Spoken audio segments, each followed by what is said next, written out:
You are standing in the cooling aisle in July, or scrolling online at midnight because the bedroom is too hot to sleep in. There is a window box, a tall unit on wheels with a hose, a skinny thing that bolts to the wall, and something the store guy swears is an air conditioner but looks like a swamp cooler. They all promise cold air, and picking the wrong one feels like an expensive mistake. But here is what turns that shelf from a hard choice into an easy one. Strip the housing off almost any of them, and you find the same cooling machine underneath. The box around it is the only thing that really changes. And which box you can actually buy has almost nothing to do with which one is best. It comes down to your window, your wall, and whether you are allowed to drill a hole. So the useful way through this is not best to worst. It is which box your home will let you run. Here is why that is true. Every refrigerant air conditioner runs one simple loop, whether it is a window box or a system for a whole house. A compressor pressurizes a gas until it turns hot. One coil sheds that heat into the outside air. A second coil, the cold one, soaks up the heat inside your room. So the machine never actually makes cold. It just carries your room's heat outside and lets it go. What separates one type from the next is only where that hot coil ends up, out in the open air, and the unit runs cheap and efficient. Stuck in the room with you, and it starts working against itself. The window air conditioner is the one most people should look at first, and it is the cheapest by a mile. A small one runs about $150 to $350 in 2026, and Americans still buy something like 10 million of them every year. It works so well because half the machine hangs outside the glass. The compressor and the hot coil sit out in the open air, with foam sealing the gap, so the heat goes straight outside and the cold stays in the room. The catch is the window itself. A standard unit is built for a double-hung window, the kind that slides up and down. It is heavy, it is awkward to wrestle into place, and it blocks the glass. If your window swings out like a door or slides side to side, a normal box will not sit in it, and I will come back to what you do instead. One newer option is worth knowing about. The U-shaped window units, like the Medea U, are a real jump. The unit saddles the sill so the window closes down through the middle of it, which puts the noisy compressor outside the glass and drops the sound to around 32 decibels, quiet enough to sleep next to. They run on an inverter, so they sip power instead of slamming fully on and off. If a window unit fits your window, that is the one I would point a friend at. Now the tall unit on wheels with the hose, the portable. This is the one I watch people overbuy. A single hose portable is the one air conditioner that spends part of its day fighting itself. Here is the reason it happens. The whole machine sits inside the room, hot coil and all, and it dumps that heat by blowing air out through the hose. But the air it blows out is room air it partly just cooled. And once it pushes that air outside, the room is suddenly short on air, so it pulls hot outside air right back in through every gap around your doors and windows. It cools the room and uncools it at the same time. This is why, and it took me a while to dig this out of the Department of Energy's own testing change, newer portables now print 2 different cooling numbers on the box instead of 1. The bigger number is the old rating. The smaller one is what it really delivers once you count the losses out the hose. And Consumer Reports found that a lot of portables put out only about half the cooling they claim. The power bill says the same thing. A little 5,000 BTU window unit might pull around 450 watts. A portable making about the same cold air can pull over 1,000. So why does anyone buy them? Because sometimes a portable is the only thing you are allowed, and that is a real reason, not a bad one. If you rent, if your building will not let you hang anything out a window, if your windows are the wrong shape, it might be the only unit you can run. If that is you, 2 things decide whether it works or drives you up the wall. First, get a dual hose model if you can find one, because that design pulls outside air for the hot coil and kills the whole suck it back in problem. Second, actually seal the window kit tight. The number one reason behind a portable does not work story is a leaky seal around that hose, not the unit itself. I have watched someone run a portable flat out in a room that never got cold, sure they needed a bigger one, when the real fix was a tight seal and a second hose. That brings me back to the odd window. If your window cranks open like a door, which is a casement, or it slides sideways, most window units are simply out. look for a vertical or saddle-style unit made for slider and casement windows. General Electric makes a version of it.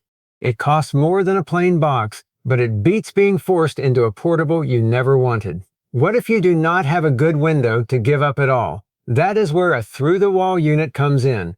It is basically a window unit that lives in a metal sleeve cut through your exterior wall, so it frees up the window and stays put year-round. You have already met one version, the PTAC, the boxy unit under the window in every hotel room.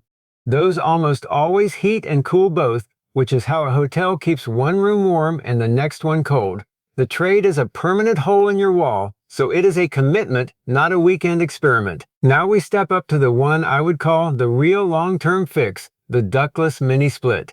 Outside sits a compressor unit like a small central air conditioner. Inside, a slim head mounts high on the wall, and a thin line joins the two through a hole about 3 inches wide. There is no ductwork, and that matters because the ducts in a normal house leak 20 to 30% of their air. A mini split skips all of that, cools room by room so you are not paying to chill empty space, runs near silent, and heats the room in winter too. It is the most efficient common type you can buy. The honest catch is money and permission. You are looking at roughly $2,000 to $7,000 for each room it cools, and it means drilling your exterior wall, which a landlord may flatly refuse. If you own the place and you are tired of hauling a box in and out every summer, this is where I would spend the money. If your house already has ducts and vents in every room, central air is the obvious answer, and it cools the whole place evenly from one thermostat. A full install usually lands between about $5,500 and $16,000 in 2026, depending on the house and whether the ducts already exist. One thing to understand before you shop: central units come in 3 flavors based on how the compressor runs. A single-stage unit is just on or off at full blast, the cheapest, and fine for a small, even house. A 2-stage runs mostly at a lower speed and evens out the hot and cold spots between rooms. A variable speed, sometimes called an inverter, throttles up and down and holds the house within about half a degree while drawing the least power. That same on-off versus inverter difference is exactly what people mean by inverter and non-inverter on a mini split or a window unit. And at the top of the price range there is geothermal, which runs the same loop through pipes buried in your yard instead of the outside air. It is the most efficient of the lot, and the buried pipes last for decades, but the digging makes it by far the most expensive to install. Then there is the odd one out, the one that is not the same machine at all, the evaporative cooler, or swamp cooler. It has no refrigerant and no compressor. It pulls hot, dry air through a wet pad, and the water evaporating off that pad cools the air 10, 20, even 40 degrees on the way through, for about a quarter of the energy a central system burns. That sounds great, so here is the honest part. It only works in dry air. Out in the desert Southwest, it is genuinely a smart, cheap way to cool a house. Anywhere humid, which is most of the East and the South, it barely drops the temperature and mostly leaves the room clammy. If you are not somewhere dry, skip it, whatever the price tag says. 2 things surprise people no matter which type they pick. First, one window or portable unit cools the room it is in, not your whole apartment. If you want it to reach further, put it in the room you actually live in and leave the doors open so the cold air can spill out. Second, these machines pull real water out of your air. A portable especially can fill a small tank fast or need a drain line. So the puddle underneath is not a leak, it is the humidity you wanted gone. So here is the whole thing, matched to your situation. The right type is whichever one your home will actually let you run. Double hung window and allowed to mount something, get a window unit, ideally one of the quiet U-shaped ones. The wrong window shape, or nobody will let you drill or hang anything. A portable, dual hose and sealed tight. No good window at all, a through-the-wall unit. Own the place and want the real fix, a mini split or central air if the ducts are already there. And only if you live somewhere genuinely dry, an evaporative cooler. Whatever you land on, size it before you buy. The rough starting point is about 20 BTU for every square foot of room, and you bump that up for a sunny room, a kitchen, or high ceilings. Do not buy bigger than you need, thinking more is safer.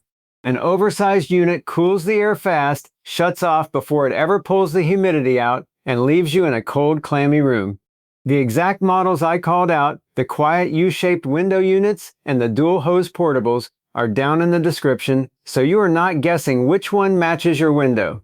Measure the room, check what your window and your lease will allow, and buy the box that fits your situation, not the one somebody called the best.